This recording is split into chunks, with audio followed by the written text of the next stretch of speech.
joining us. Me. Well, you heard Mr. Kisebi talk about the issues they are having there at the port, particularly as regards bringing in equipment that would support farming, particularly now that I mean, different agencies are predicting food crisis, not just in Africa, but particularly in Nigeria. Yes, so I think obviously he has a point when it comes to, you know, looking at the export potential of some of our agricultural products.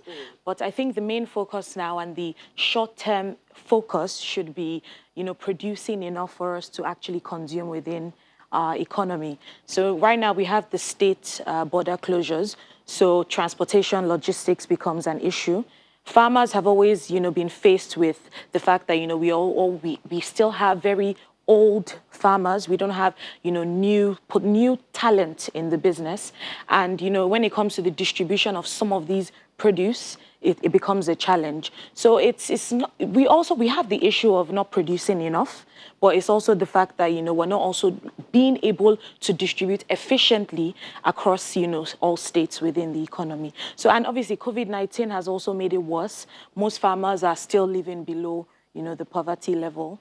And, you know, some of them resuming their businesses, going back to the farms, you know, when currently in the planting season, it'll probably be a challenge for them. They'll probably not plant as much as they used to and struggle by getting, you know, back on their feet. All right, let's look at those agricultural commodities. There we have seen the price of wheat, you know, declined now as a result of U.S.-China trade relations.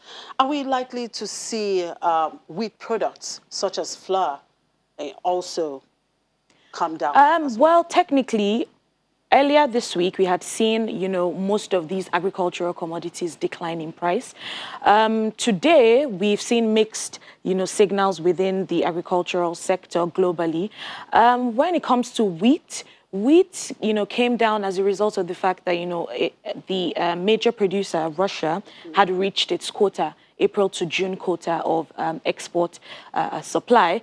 And when that happens coupled with the lower demand, we obviously see lower prices. But I don't see, you know, the price of the byproduct or the final products of wheat reducing in prices, not at this time, surely within Nigeria. Then the likes of corn has changed, you know, its trajectory. It's now going up by only about 0.08%. And what implications would that have for the domestic market? Well, I don't think there'll be any direct impact necessarily within Nigeria, because some of the other reasons that are actually driving agricultural commodities within Nigeria has to do with the fact that, you know, like I mentioned, the state border closures, lack of transportation. So instead, we'll probably be seeing prices increase rather than follow the global trajectory. Now, it's interesting to see that sugar, you know, is rising despite increased output projections from India. Yeah. And of course, people are health conscious. Who is taking sugar? Well, the story behind sugar is quite different. When the coronavirus or the pandemic started, sugar was trading at about $15 per pound. Now it's gone drastically down to about $10. But now we're seeing the trajectory change due to the fact that, you know, sugar, when you ferment sugar, you get ethanol. Ethanol producers now are using it to, you know, as it's part of the components with hand sanitizers. So we're seeing increased demand for, you know, sugar within that aspect, despite the fact that supply within India is increasing significantly. And sugar, you know, it's increasing marginally, but it declined significantly due to the fact that, you know, restaurants were closed, cafes, and some of them still remain closed.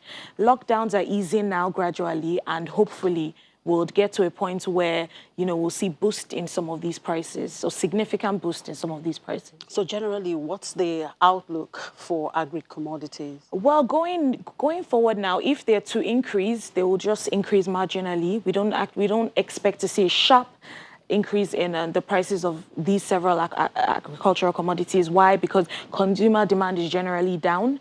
But going forward in the next few weeks, we should just see very mild increases or more or less decreases in the prices of these agricultural commodities.